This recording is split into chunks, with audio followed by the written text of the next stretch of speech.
Office থেকে ফেরার পথে জামাই বললো ওয়েট করো, আমি নিতে আসছি। তো তার জন্য ওয়েট করতে করতে আমি এখানে একটু ভেলপুরি খেয়ে নিলাম। ভেলপুরিটা মোটামুটি ভালোই লাগছে, অত টাকা আহামরি কিছু নাই, আবার খারাপও ছিল না। তারপর সে চলে এলো, আমিও তার সাথে চলে এলাম হচ্ছে মাছ বাজারে। মাছ বাজার থেকে অল্প কিনে কাটা করে তারপর চলে এলাম রান্নাঘরে আসি। নাস্তা আমি বানাচ্ছি না, নাস্তা বানাচ্ছি আজকেও ডিম দিয়ে ব্রেড ভাজতেছে। আপনারা কে কীভাবে বানান, শর্টকাট নাস্তা হিসেবে কিন্তু দারুণ হয়, জানাবেন এভাবে কে কে বানান। আমার আবার এভাবে চেয়েও মানে পাউরুটিটাকে একদম রোস্ট করে মচমচে করে চা দিয়ে খেতে বেশি ভালো লাগে। নর্মালি পাউরুটি যেটা আসে ওভাবে খেতে ভালো লাগে না, এটা যখন একটু রোস্ট করে ফেলবে, ওপরে একটু ক্রিস্পি ভাব আসে, তখনই হচ্ছে ভালো লাগে। আর এখানে আমার ছেলে হচ্ছে প্রার্থনা করছে।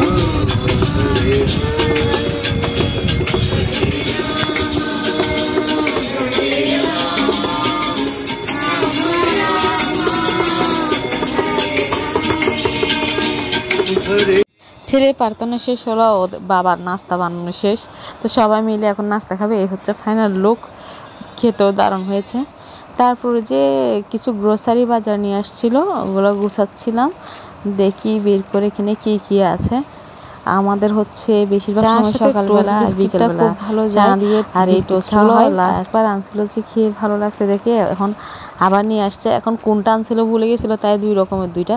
এখানে প্রায় জিনিস দুইটা আছে, দেখেন দুইটা ব্র্যান্ডের দুইটা চানাচুর একটা হচ্ছে আমি নিয়ে যাব অফিসে সেই জন্য, আর তারপর একটা রইল চা পাতা, হুইল পাউডার, আর একটা গুঁড়া দুধ, দুইটা সাবান।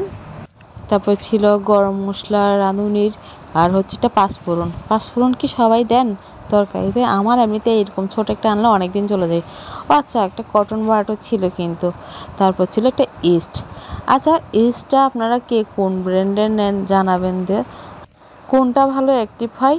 এইটা তো আমি ফ্রেন্ডস রেটটা পাইছি, এটা নিয়ে আসছি। এটা যে হচ্ছে 40 টাকা গায়ে রেট ছিল, এটা নিয়ে নিয়েছি এইটুকু একটা শিশিতে। তো যাই হোক, আমি বাজারগুলো গোছাবো। আর এখানে নুডলসও হচ্ছে দুই রকম আছে, দেখেন স্টিক নুডলস আছে, আর হচ্ছে মিস্টার নুডলসের যেটা ইনস্ট্যান্ট নুডলস ওটাও আছে। ইনস্ট্যান্ট নুডলসটা অবশ্যই আমি জোর করেই নিয়ে আসি। তারপর আমি গোছগাছ করে এখানে ভাত বসাই দিলাম। ভাত বসাই তারপরে তরকারি যোগাযন্ত্র করবো। আমার একটাই চুলা, যার কারণে একটা বসাই দিয়ে একটা জোগাড় করা যায়। এই যে আমি এখানে ঢেঁড়স কেটে নিলাম, ভাজি করব। আর হচ্ছে মাছগুলা যে আনছি মাছ বাজার থেকে, এগুলাই দেখেন। এখানে হচ্ছে ছোটো নারকেল মাছটা নিছি, এটা কিন্তু বেশ ভালো খেতে হয়। আমি গোটাই রান্না করব।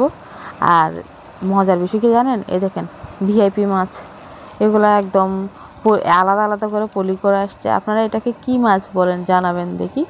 আমরা হচ্ছে লাল পোয়া বলি। তো এই হচ্ছে এটা, এমন যে কেন আসলো সেটা নিজেও জানি না। তো এদিকে তো পুরা দমে আমার ছেলের পড়াশোনা চলছে। সে সন্ধ্যাবেলা প্রার্থনা সেরে নাস্তা খেয়ে পড়তে বসে গেছে, কারণ তার সিটি পরীক্ষা চলতেছে। পড়াশোনা নিজের মতো করে করতেছে, যেহেতু আমি একটু ব্যস্ত।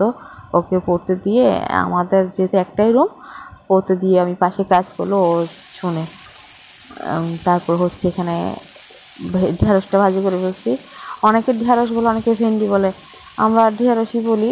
অনেকে মারা হচ্ছে আবার ভেন্ডি বলে। এখানে হচ্ছে আমি ঢেঁড়স আর ভেন্ডিটাকে আগে সুন্দর করে ধুয়ে নিয়েছি, তারপর কাটছি আর হাই হিটে ভাজতেছি। এইতে করে এটা ঝরঝরে হবে। আরও ঝরঝরে করার জন্য কিন্তু একটা রেসিপি দেখাবো, একদম ঝরঝরে ক্রিস্পি হবে, ওরকম একটা রেসিপি আমি পরবর্তীতে দেখাবো।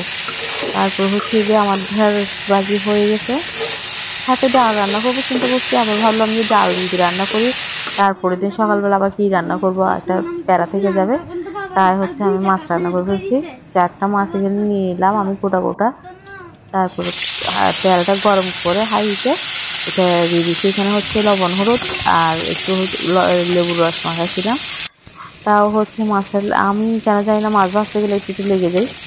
আচ্ছা, মাছটা লাল লাল করে ভেজে নিয়ে এবার ওই তেলেই পেঁয়াজ দিয়ে দিলাম, একটু নেড়ে চেড়ে দিয়ে দিলাম বাটা মশলা বলতে এখানে আদা, পেঁয়াজ আর কাঁচামরিচ বেটে দিয়ে, তারপরে এখানে দিয়ে দিলাম একটা পেস্ট। এই পেস্টটা হচ্ছে গুঁড়া মশলাগুলার, মরিচ, হলুদ আর জিরে গুঁড়ো সুন্দর করে একটু পানি দিয়ে মিক্স করে লবণ সহ তারপর দিয়ে দিলাম। এতে করে দেখেন কালারটা সুন্দর আসছে, নিচে পুড়ে যাওয়ার কোনো ভেজাল নাই। আর আলুগুলোর সাথে দিয়ে দিলাম, কষুক আস্তে আস্তে সব কিছু দিয়ে দিলাম 2টা টমেটো। এখনও তো টমেটোর দাম মোটামুটি নাগালে আছে। বলেন, আমার তো আজকে 20 টাকা করে নিয়ে আসছি। আপনাদের এখানে কীরকম দাম টমেটোর? আমাদের তো ঘরে টমেটো ছাড়া কোনো তরকারি খেতে চায় না। তো কষিয়ে আমি এখানে ঝোল দিয়ে দিলাম মাছের জন্য। ঝোলগুলো যখন ফুটে উঠছে দিয়ে দিলাম মাছগুলো। ঝোল ফুটে আসলে আলুটা প্রায় সেদ্ধ হয়ে গেছে, প্রায় 60% মতো সিদ্ধ হওয়ার পরে আমি মাছগুলো এখানে দিয়ে দিচ্ছি। দিয়ে আঁচটা, চুলার আঁচটা একটু ছোটো করেই রান্না করব, তাহলে এই তেলটা উপরে ভেসে আসে, দেখতেও সুন্দর লাগে। আজ এ পর্যন্ত। Thank you for watching. Tata.